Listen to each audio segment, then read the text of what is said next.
Inovação, qualidade, tecnologia, produtividade, desafios e oportunidades. Pode Plantar, um podcast feito por quem trabalha e vive pelo agro. Uma produção Sementes J. Basso em parceria com o Canal Rural. Olá, sejam muito bem-vindos a mais um episódio do nosso Pode Plantar, um programa de videocasts da Sementes J. Basso em parceria com o Canal Rural. Sempre trazendo muito conteúdo, muitas informações para quem trabalha e vive pelo campo. E olha só onde nós estamos hoje, estamos em Maracaju, de onde acontece a 26ª edição da Showtech. Este evento que é gigante do agro aqui no estado. E no 16º episódio do nosso Pode Plantar, nós vamos falar sobre a cultura do sorgo. E para isso, quem está aqui conosco hoje, o nosso convidado de honra é o Urubatã Palhares Klink. Seja muito bem-vindo, ele que é líder da Innovative Seed Solutions. Seja muito bem-vindo em nome da J. Basso e também do Canal Rural. É uma honra tê-lo aqui em nosso stand.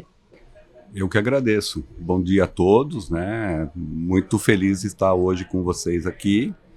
E que bacana, né? Tá fechando com uma oportunidade de conversar sobre a cultura do sorgo e conversar da J. Basso, que é uma importante empresa de sorgo aqui no Brasil. E o Klink, gente, ele é mestre na cultura do sorgo, já me deu uma aula aqui e agora eu vou compartilhar com vocês, tá? Mas antes da gente falar da cultura, Klink, nós gostaríamos de te conhecer melhor. Conta pra gente sobre a sua trajetória aí. O senhor vem do estado de São Paulo, né? E atualmente mora em Minas Gerais. Conta pra gente sua história. Puxa vida. Eu sou uma pessoa que comecei cedo, né? Às vezes as pessoas acham que eu sou velho. Eu sempre falo isso. Mas toda a minha história profissional, né, começou com a vontade de fazer engenharia agronômica. Eu sou da cidade de Jundiaí, São Paulo. Próximo a Jundiaí tinha Piracicaba, que tinha a escola, a Exalc, né? Fui para a Exalc. Rapidamente na Exalc eu me apaixonei pela parte de genética de plantas. Tive minha formação aí com a parte de genética de milho. Minha primeira oportunidade profissional começou na região de Ribeirão Preto, com a cultura do sorgo. Infelizmente, a região de Ribeirão Preto se tornou uma região de cana e as lavouras, né, o sorgo, o milho, a soja, estavam migrando para o cerrado. E o cerrado com essa oportunidade de trabalho, eu cheguei à cidade de Uberlândia, onde eu resido até hoje. Então foi para lá por conta da trajetória profissional mesmo, porque a cana tomou conta ali daquela região de São Paulo. Então, Minas tá melhor nesta área, né, no cultivo de sorgo. O sorgo no Brasil praticamente começou no sul do Brasil, foi para a região da Mogiana e hoje está aí no Cerrado. E a gente falando ainda da sua história pessoal, né? O senhor vem de família do agro já, né? Ali na região de Jundiaí. A região de Jundiaí é tradicional para a parte de frutas, uva, né, caqui. Muita né? uva lá, vinho. Meus amigos falam assim, não, Jundiaí é importante por causa da cidade do dormitório. Mas a minha família, na região de Indaiatuba, eram plantadores de batata.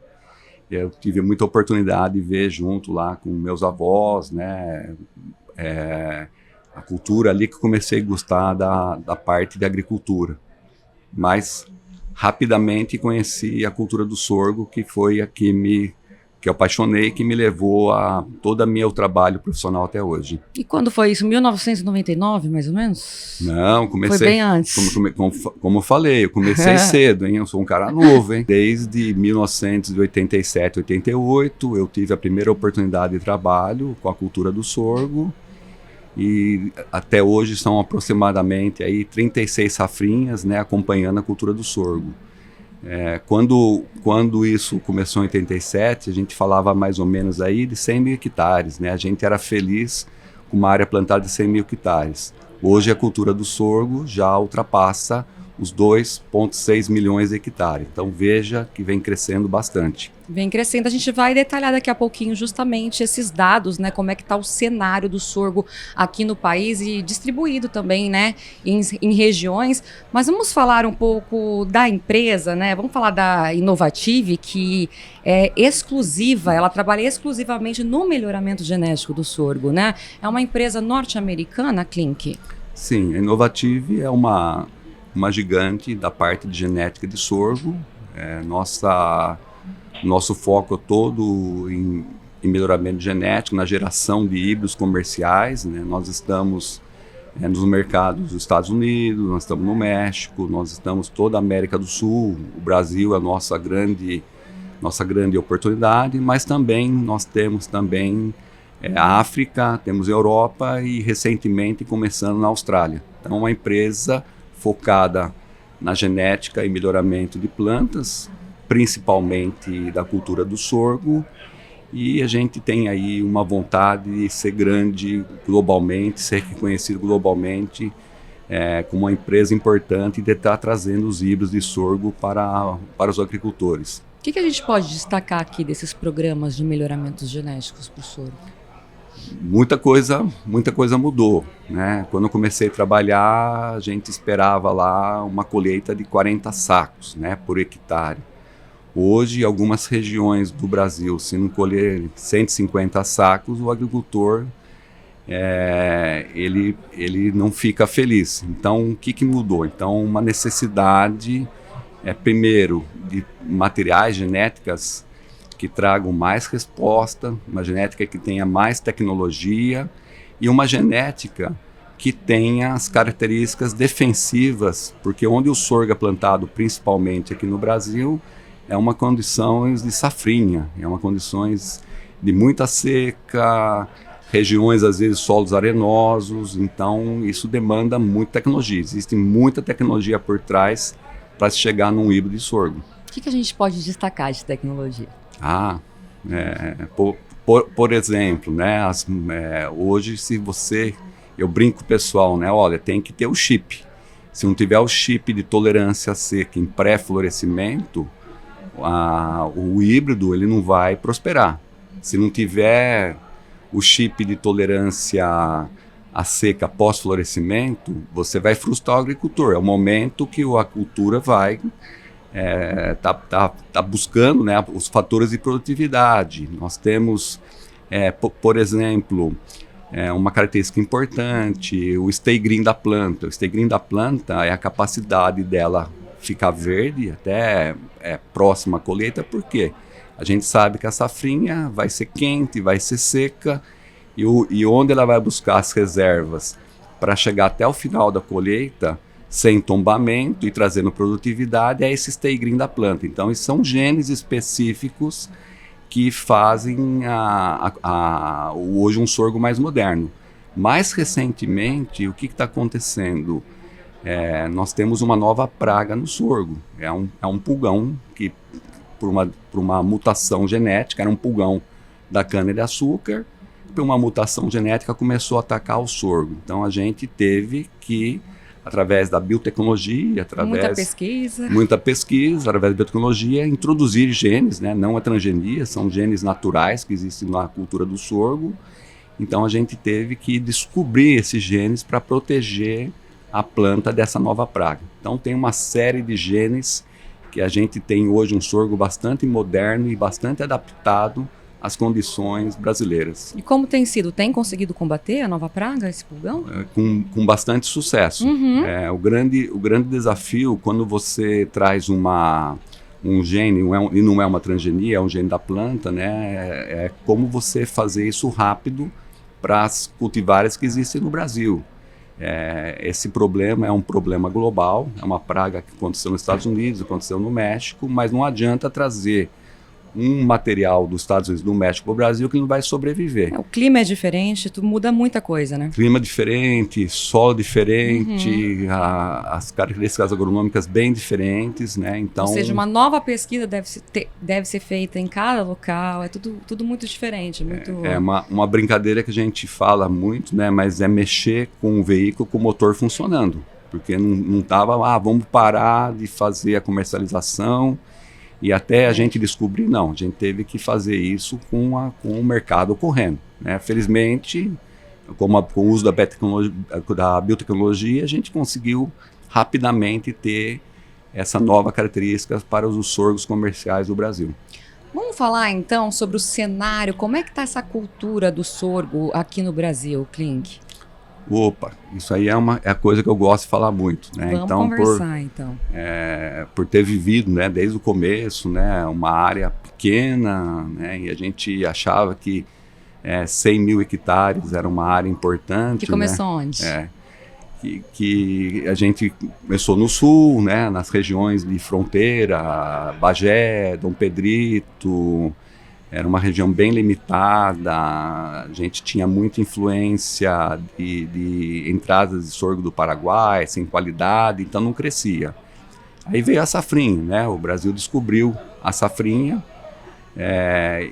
que começou a crescer na região mogiana de São Paulo, mas nos últimos 20 anos tem expandido aí para todo o Brasil. Para a gente entender a grandeza, nos últimos 3 anos, a área de sorgo praticamente dobrou. Então, a gente tinha aí 3, 4 anos, né, perto de 1.100.000 hectares. Nós estamos chegando no ano de 2023, na safrinha de 2023, com uma área plantada de 2,5 milhões de hectares. Vejam que está crescendo muito. Porque a produtividade é boa, então o produtor ele tem entendido que pode ser uma alternativa bacana aí para a safrinha, né? Esse é um ponto importante. O que está acontecendo? A gente sabe que o Brasil é um país da soja. E a soja, ela é plantada no verão, e entre o plantio do verão e o próximo plantio de verão, a gente tem que aproveitar o solo. Primeiro, por causa dos custos, ou segundo, pela oportunidade econômica, e terceiro, uma necessidade importante. Se a gente não fizer cobertura nos solos, onde todo ano vai ser plantada a soja, nós vamos perder em fertilidade. Essa fertilidade é perdida através de chuvas, mas principalmente através de ventos, né? Nós temos muitos problemas nos solos brasileiros, são solos antigos, que temos a erosão por parte de vento. Então, a soja, que é a grande cultura, ela precisa ser, a área, a fazenda, a terra que ela vai ser plantada no próximo ano tem que ser protegida, e uma maneira de proteger são culturas. E as culturas que o agricultor da soja usa, tem o milho, tem o sorgo, tem o milheto, tem o girassol, tem a braquiária, mais recentemente a gente vem falando aí do trigo. Mas nós temos que entender uma coisa importante. Se a gente pensar no tamanho da área da soja, aí, acima de 43 milhões de hectares, a principal cultura que faz essa cobertura é o milho. E o milho tem aí em torno de 21 milhões de hectares. Ou seja, tem metade dessa área que precisa ser coberta, que precisa de uma espécie que tenha sucessão. E essa sucessão, ela tem que trazer alguns benefícios para o agricultor. Antigamente ele pensava somente numa palhada. Se eu cobrir minha terra, eu já estava feliz. Mas nos últimos 15 anos, ele busca algo a mais, ele precisa de uma rentabilidade.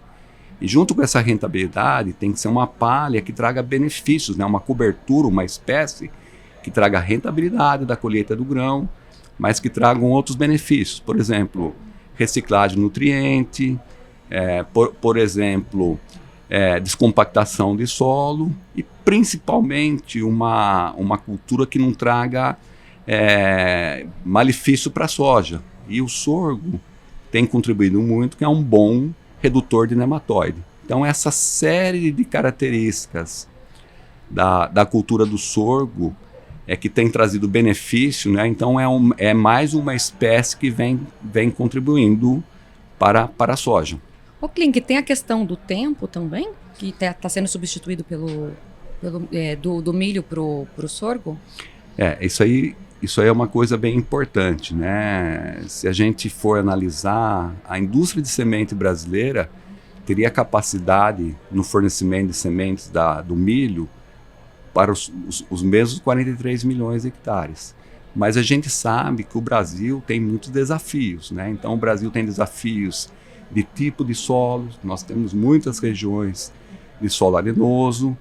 E nós sabemos também que as chuvas, que é um fator importante da produtividade, é a água. Sem a água, a planta não vai produzir. Cada ano, a gente sofre aí influência ou do Laninha ou do El Niño. Então, isso traz um desafio muito importante dessa espécie chamada milho, né, que ela tem uma limitação. Então, não são todas as janelas que o agricultor consegue plantar milho. Então, é o casamento que o agricultor encontrou com a cultura do sorgo. Então, ele sabe que existe um momento onde o milho é muito favorável, tem segurança, tem produtividade, mas ele sabe que, em certo momento, cada região tem uma data específica, né? A gente sabe aí que, na média, nós estamos falando em meados de fevereiro, mas a gente sabe que a partir de meados de fevereiro passa a ter risco para o milho. E é esse o momento que o sorgo desempenha muito bem, vai muito bem. O sorgo ele consegue trazer resultado onde o milho era risco para milho, né? Hoje mesmo de manhã eu cruzei por várias áreas que a gente já viu. Plantou tarde o milho, não vai colher. E se fosse o sorgo ali, o sorgo vai conseguir sobreviver naquelas condições com produtividade. Interessante o senhor colocar isso aqui, porque ontem nós estivemos aqui no estande da J. Basso com o Luciano Musi, ele que é da Fundação MS, ele contou justamente essa história, como que ele começou a investir no sorgo. E foi justamente por isso, ele contou pra gente que atrasou o início do plantio do milho dele, ele preferiu não arriscar e ele optou pela cultura do sorgo. E deu certo.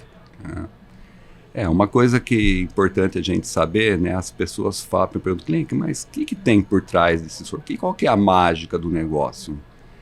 A espécie sorgo, originalmente, ela veio de regiões mais secas, né? Se a gente fazer um paralelo da onde iniciou a cultura do sorgo, praticamente é na África, trazer uma reta, você vai ver que dá exatamente onde o Brasil. Então, o sorgo é uma espécie que, originalmente, ela foi criada, né, pela natureza numa condições dessa. E quais são essas características, né? A gente, quando observa uma planta de sorgo, a gente vê lá na folha um depósito tipo uma cera. Essa cera tem uma função de fazer uma proteção contra o sol. Então, isso evita a desidratação da planta. Se a gente analisar a raiz do sorgo, por exemplo, ele tem uma dupla camada que protege a desidratação numa condição de solo seco. Então, isso aí ajuda o sorgo. Mais recentemente, né, a biotecnologia e as pessoas que estudam fisiologia, eles descobriram duas coisas importantes para a cultura do sorgo. A primeira, que o sorgo ele não tem um sistema que fala, começou a florescer, não cresce mais parte vegetativa, principalmente raízes. Então a gente sabe que o sorgo, mesmo ele iniciando o florescimento, ele volta a crescer raiz. Se a cultura percebe, nossa, estamos com uma deficiência hídrica na parte aérea, ele tem um mecanismo de feedback que manda a raiz crescer em direção àquelas bolsas de água. Então isso ajuda muito. E uma descoberta muito importante, né? A gente sabe que o estômago funciona como o nariz da planta. Então a planta libera o oxigênio para a atmosfera e captura o CO2, né? Para fazer a matéria-prima, né? Ele precisa desse CO2 através da abertura desses estômatos. E a planta de sorgo, se a gente analisar 1 centímetro quadrado de uma folha, ela é rica, ela tem muitos estômatos de tamanho pequenos, são estômatos bem pequenos. Quando você compara com a planta do milho, o mesmo centímetro, são estômatos, um número menor de estômatos, né? E grandes. Então, na hora que a planta do milho vai fazer a troca gasosa, ele faz essa abertura de estômago, junto com a troca gasosa, ele joga muita água para fora. E o sorgo, por ter esses estômatos menores em maior quantidade, ele perde menos. Então, a eficiência do mecanismo de troca gasosa da cultura do sorgo traz menos prejuízo na perda da água. Então, essa série de conjuntos aí, cera na folha, raiz protegida, a planta às vezes as pessoas brincam, parece que ela inverna, né? Ela parece que segura, vem a chuva, ela volta a desenvolver, né? Mas esses mecanismos do estômago, tudo isso dá a segurança que o agricultor precisa. Ô Klink, e é justamente por essas características também que a maior parte da produção está no Centro-Oeste? É isso mesmo, né? Então, se a gente analisar o Brasil, né, a gente sabe que as nossas fronteiras agrícolas, né, elas estão crescendo no Centro-Oeste, crescendo hoje para uma região Matopiba, exatamente é a região de origem do sorgo. Essas regiões é bem característico que a chuva ela ocorre em abundância, né, no verão, mas a partir do momento que vai entrando janeiro, fevereiro, elas vão cortando, e é onde a cultura do sorgo está crescendo. Hoje, se a gente analisar o mercado, 63% da área plantada do sorgo, 60% em média, é na região de Goiás, Minas Gerais e o norte de São Paulo. Então, são as regiões onde está crescendo. E a gente vê a evolução da área, por exemplo, a região do Matopiba, hoje já ocupa quase 15% da área plantada. Mas essas mesmas tendências estão acontecendo também no Mato Grosso, né? Os números de mercado este ano mostram um bom crescimento no Mato Grosso, especialmente o Mato Grosso do Sul. Então, a gente acredita que na safrinha de 2023, a gente ultrapassou os 160 mil hectares de sorgo plantado no Mato Grosso do Sul. Então, o que é isso aí? De novo, é uma cultura que tem uma adaptação um pouco melhor que o milho. A gente não acredita que o sorgo vai substituir o milho, mas a gente sabe que o agricultor tem um risco a partir do momento. O agricultor hoje, com os custos altos, não quer tomar esse risco, então ele vem adotando a cultura do sorgo. Tem um risco menor, então? Um risco menor, um custo também? E a produtividade também. Então, quando a gente fala de tecnologia de sorgo, não é mais aquele sorgo de colher 40, 60 sacos. Hoje, a cultura do sorgo tem a produtividade, né? Além de ter todos esses mecanismos naturais de defesa da espécie, que for origem da espécie. Além daqueles chips que eu brinquei que a gente tem que fazer no melhoramento genético, nós temos que garantir que uma planta de sorgo tenha tolerância em pré-florescimento, tolerância em pós-florescimento, que seja tolerante ao ataque do pulgão, que seja tolerante ao tombamento, tem os fatores de produtividade. Os fatores de produtividade, nós temos que pensar numa estratégia de uma planta de sorgo, de um híbrido, de duas coisas. Quando o plantio é de um agricultor mais tecnificado, com mais tecnologia, ou esse plantio acontece num momento mais cedo, você tem que ter híbridos responsivos de alta produtividade. E hoje uma lavoura de sorgo numa condição dessa ultrapassa aí os 190 sacos. Então veja que a tecnologia, né, a genética que existe por trás, ele propicia hoje ao agricultor. Hoje o sorgo é muito mais moderno do que a gente tinha o sorgo dos 20 anos atrás.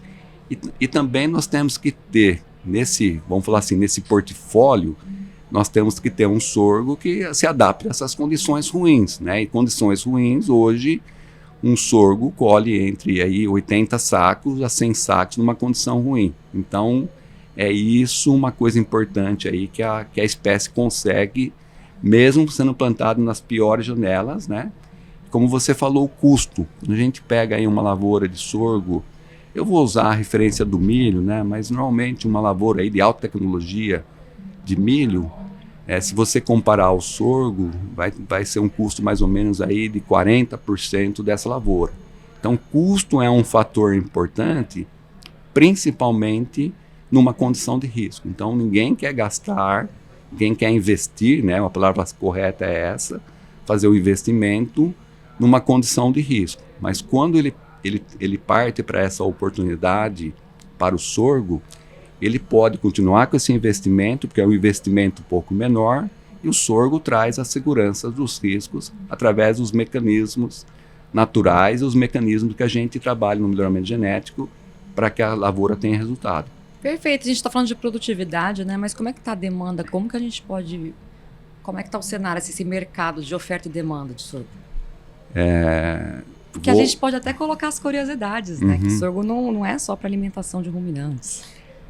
Infelizmente, a gente no Brasil vem usando 96% do que é produzido, né? O ano passado, o número da Conab, 5,54 milhões de toneladas de grão. Isso aí daria uma produtividade média mais ou menos aí de 3.800, 4.000 quilos, né? Se a gente fizer a conta.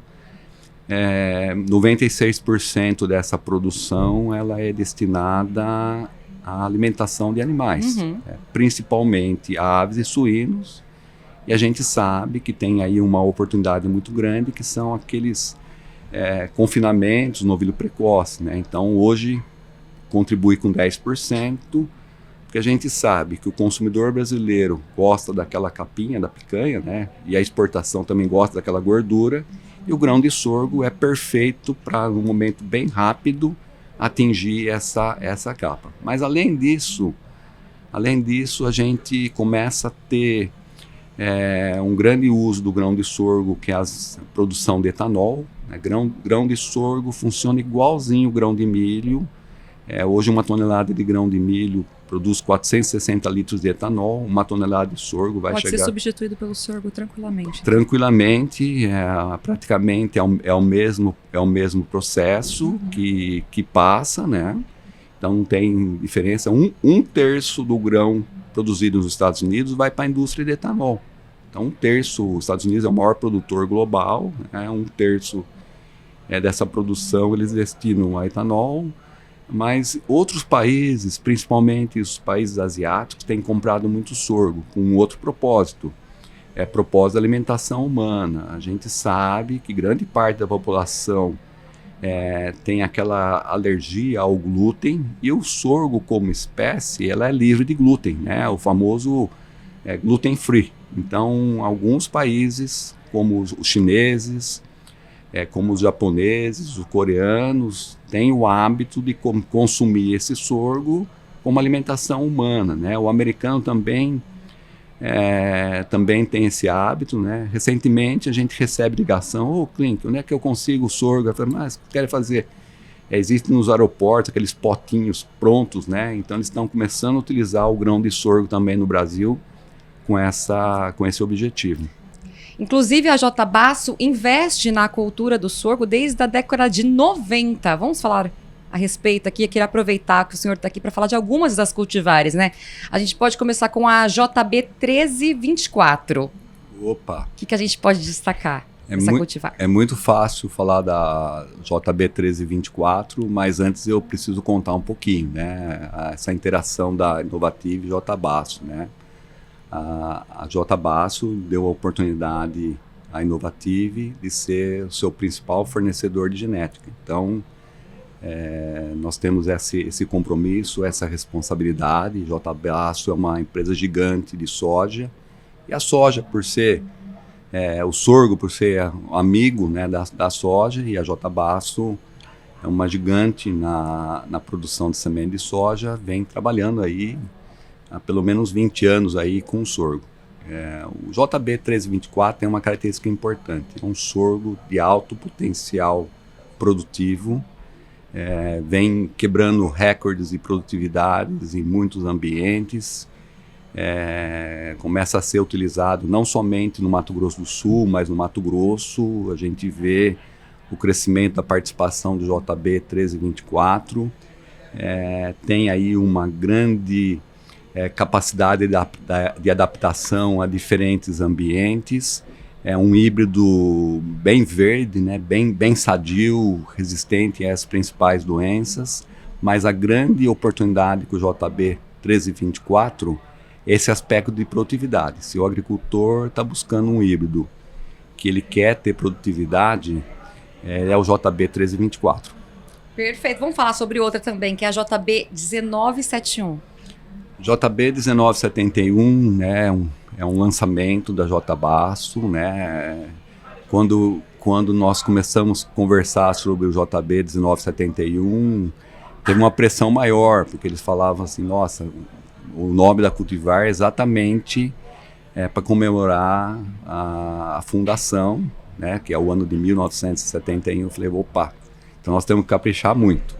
Mas o JB 1971, ele complementa bastante, né, o JB 1324, além do aspecto de produtividade que eu falei, associado ao JB 1971 tem um aspecto da estabilidade de produção, porque não adianta somente você buscar os melhores potenciais, produtividade é outra coisa. É por isso que a complementaridade, né, é um híbrido que ele vai dar mais estabilidade para esse portfólio. A gente sempre fala no sorgo que a gente tem que ter uma complementaridade, nunca trabalhar somente com um produto, né, porque as condições de safrinha elas variam muito. E o JB 1971 é um híbrido diferenciado, muita sanidade, tem uma coloração avermelhada, ele chama muita atenção do agricultor e segue na mesma linha da produtividade, mas ele traz esse plus, né, da estabilidade. Então a produtividade ela tem que acontecer, é uma busca importante para o agricultor, mas principalmente que qualquer ambiente que você vai fazendo, que você vai plantando, você tem uma manutenção dessa estabilidade. Também outro material de alta resistência, né, alta tolerância aí às doenças, as principais doenças, e vai crescer muito também, igual o JB 1324. Acho importante a gente lembrar também que a J. Basso foi uma das pioneiras no cultivo. Klink, a gente está indo para o final do nosso bate-papo, e antes da gente encerrar, vamos para um bate-bola rapidão? Vamos lá, ó. Se você for definir a sua trajetória profissional em uma palavra, qual seria?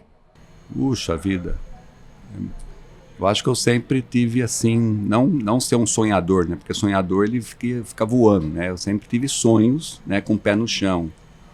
E eu lembro no começo da carreira um momento difícil da agricultura do Brasil, né? Que os custos, principalmente o custo trabalhista, estava obrigando as fazendas a dispensarem aqueles trabalhadores, né? Então eu falei, nossa, eu tenho que usar o meu conhecimento para tentar ajudar. E aí foi isso que me impulsionou muito a trabalhar numa cultura de safrinha que pudesse trazer rentabilidade. Aí eu tive o prazer de ver esse resultado, visitei algumas fazendas e falei assim, nossa, o sorgo é que me garante renda para me manter o meu profissional, né? Imagina, chegava o verão, você pegava o operador da máquina agrícola, né? Uma pessoa especializada. Vinha a safrinha, ele era dispensado. Chegava no outro ano, essa pessoa às vezes não estava disponível. Então, além da perda social, né? Da pessoa tá saindo, né? E não sabia para onde que ela ia, né?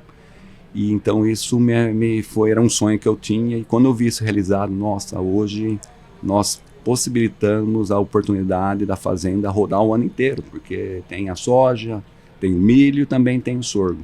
Isso foi sempre uma coisa que eu busquei. Então a gente pode colocar a palavra sonho. Sonho E realizado. Sonho realizado. Sonho realizado, né? Muito bom.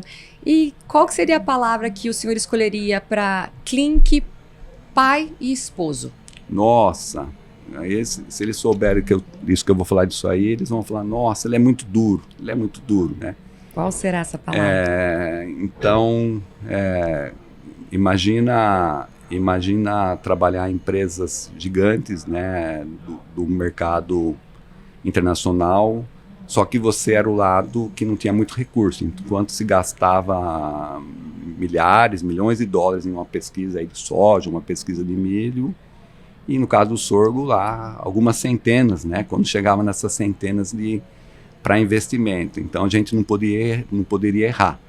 Então sempre ser duro com a eficiência, porque qualquer centavo que era investido tinha que ser muito eficiente. Então eu sempre, e lá em casa a mesma coisa, né? Às vezes eles falam, nossa, às vezes você foi um pouco duro com a gente aqui, mas não.